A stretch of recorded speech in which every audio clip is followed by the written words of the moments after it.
menghargai kekayaan alam, mendasari langkah dengan niat baik dan tanggung jawab, melaju dengan beragam inovasi, menjadi manfaat bagi bumi pertiwi. Sido Muncul terus melangkah menjadi industri ramah lingkungan dengan penggunaan clean energy dan solar panel. Kami telah berupaya melakukan penanganan titik hotspot berdasarkan life cycle assessment melalui berbagai program. Fokus penanganan bahan baku diwujudkan dengan hadirnya program Sambirata Berdaya. Bersama masyarakat, kami telah berupaya dan menikmati hasil nyata. Sambirata Berdaya. Assalamualaikum warahmatullahi wabarakatuh. Perkenalkan, nama saya Rini Astuti dengan NIM 92142007. Melalui video ini, saya akan menjelaskan mengenai PT Industri Jamu dan Farmasi Sido Muncul Tbk. Profil PT Industri Jamu dan Farmasi Sido Muncul Tbk. Pada tahun 1970 dibentuk persekutuan komiter dengan nama CV Industri Jamu dan Farmasi Sido Muncul, dan kemudian pada tahun 1975 diubah menjadi perseroan terbatas dengan nama PT Industri Jamu dan Farmasi Sido Muncul hingga saat ini. Sejarah PT Industri Jamu dan Farmasi Sido Muncul Tbk. Sido atau PT Industri Jamu dan Farmasi Sido Muncul Tbk didirikan di Semarang pada tahun 1951 oleh Bapak Rahmat Sulityo dan Ibu Sri Agustina. Awalnya Sido merupakan industri rumahan jamu dan merek dagang Sido Muncul yang berarti impian yang terwujud. Sido listing di Bursa Efek Indonesia sejak tahun 2013. Hingga portal tahun ke-32, Sido sudah memiliki lebih dari 300 SKU yang berasal dari 3 segmen usaha, diantaranya segmen jamu herbal dan suplemen, segmen makanan dan minuman, dan segmen farmasi.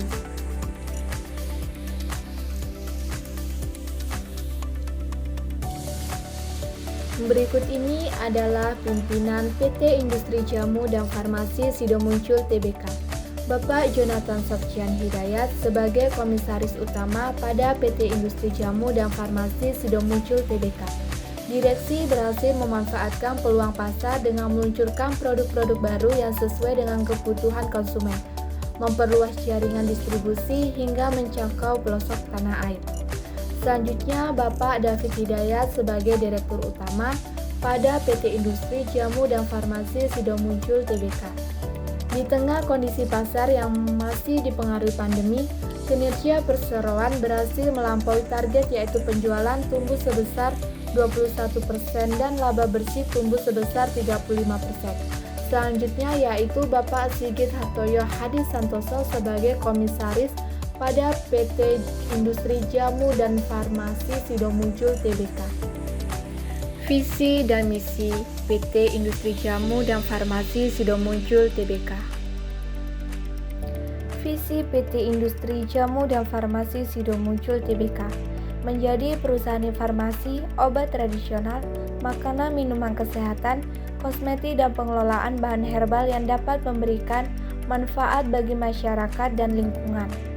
Misi PT Industri Jamu dan Farmasi Sido Muncul Tbk: meningkatkan kesadaran masyarakat tentang pentingnya pembina kesehatan melalui pola hidup sehat, pemakaian bahan-bahan alami, dan pengobatan secara natural party. Mengembangkan penelitian obat-obatan herbal secara berkesinambungan, membantu dan mendorong pemerintah, institusi pendidikan, dunia kedokteran agar lebih berperan dalam penelitian dan mengembangkan obat dan pengobatan herbal, melakukan corporate social responsibility, mengembangkan produk-produk berbahan baku herbal dalam bentuk sedia farmasi, obat tradisional, makanan dan minuman kesehatan, dan pengelolaan perusahaan yang berorientasi ramah lingkungan menjadi obat herbal yang mendunia. Berikut ini merupakan produk-produk PT Industri Jamu dan Farmasi Sido Muncul Tbk: kuku Bima Energi, tolak angin, permen herbal, jamu komplit Pegalino, dan jamu Heritagi. Selanjutnya, analisis laporan keuangan pada PT Industri Jamu dan Farmasi Sido Muncul Tbk. Perhitungan yang pertama yaitu pengembalian ekuitas.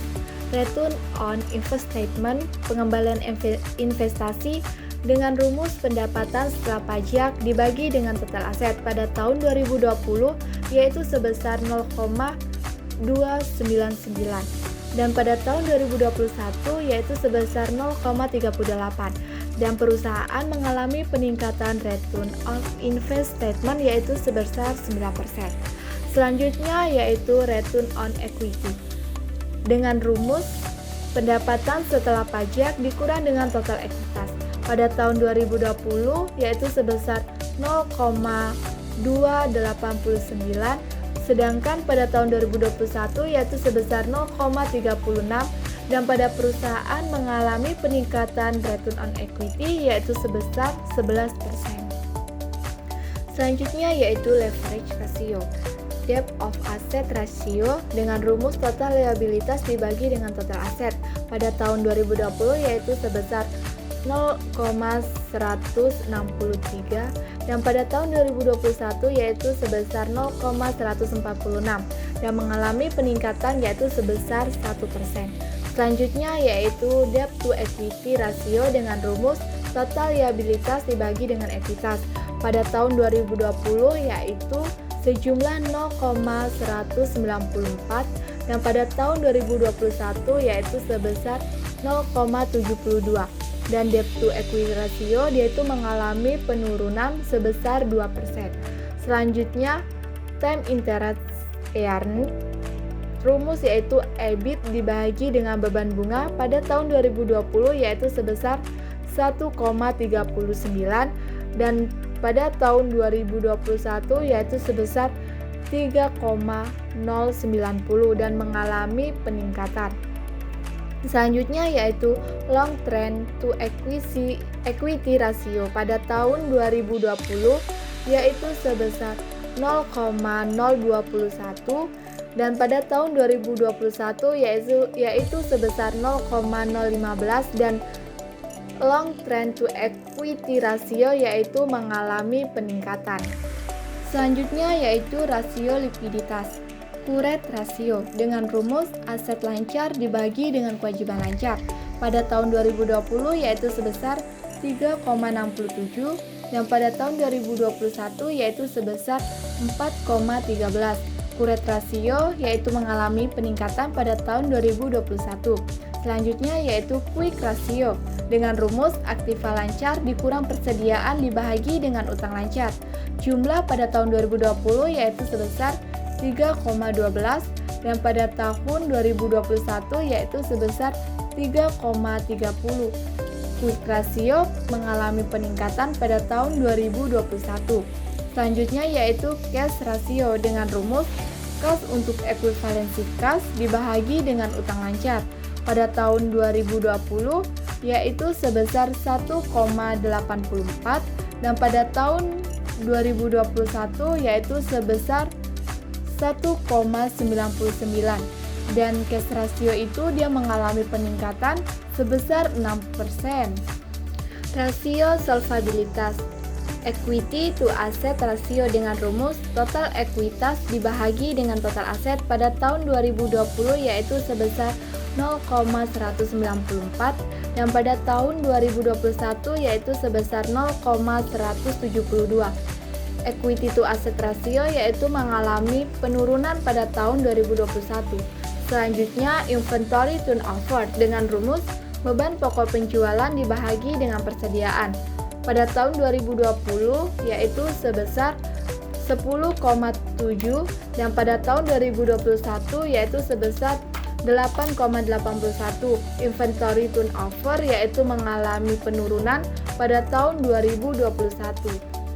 Rasio aktivitas receivable turnover dengan rumus penjualan kredit dibahagi dengan piutang pada tahun 2020 yaitu sebesar 5,02 dan pada tahun 2021 yaitu sebesar 6,05 yaitu mengalami peningkatan pada tahun 2021. Selanjutnya yaitu total aset turnover dengan rumus penjualan dibagi dengan total aktiva. Pada tahun 2020 yaitu sebesar 0,86 dan pada tahun 2021 yaitu sebesar 0,96. Total aset turnover mengalami peningkatan pada tahun 2021. Selanjutnya yaitu working capital turnover dengan rumus penjualan bersih dibagi dengan modal kerja. Pada tahun 2020 yaitu sebesar 1,62 dan pada tahun 2021 yaitu sebesar 1,79 dan mengalami peningkatan pada tahun 2021. Selanjutnya yaitu fixed asset turnover dengan rumus penjualan dibagi dengan aset tetap pada tahun 2020 yaitu sebesar 1,85 dan pada tahun 2021 yaitu sebesar 2,20 dan mengalami peningkatan pada tahun 2021.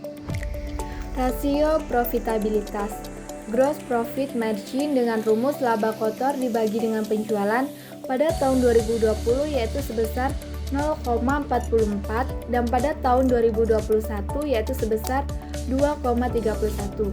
Gross profit margin yaitu mengalami peningkatan pada tahun 2021.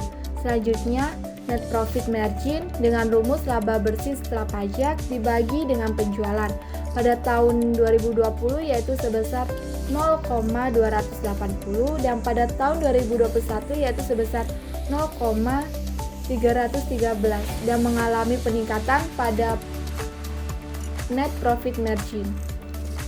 Yang terakhir yaitu rasio pasar earning per share dengan rumus laba bersih dibagi dengan jumlah saham yang beredar pada tahun 2020 yaitu sebesar 298,22 yang pada tahun 2021 yaitu sebesar 297,64. Earning per share mengalami penurunan pada tahun 2021. Selanjutnya Fresh earning ratio dengan rumus harga per lembar saham dibagi dengan laba per saham yaitu pada tahun 2020 sebesar 0,7,04 dan pada tahun 2021 yaitu sebesar 0,9,50 dan mengalami peningkatan pada tahun 2021. Book value per share dengan rumus nilai ekuitas dibagi dengan jumlah saham beredar pada tahun 2020 yaitu sebesar 7,744 dan pada tahun 2021 yaitu sebesar 12,80 dan mengalami peningkatan book value per share pada tahun 2021.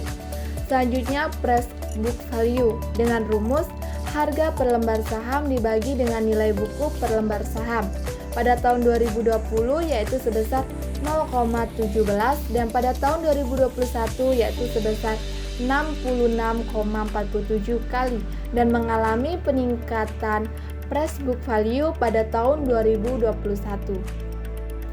Demikianlah pemaparan mengenai PT Industri Jamu dan Farmasi Sido Muncul Tbk. Kurang lebihnya saya mohon maaf. Wabillahi taufik walhidayah. Wassalamualaikum warahmatullahi wabarakatuh. Dadah, thank you for watching.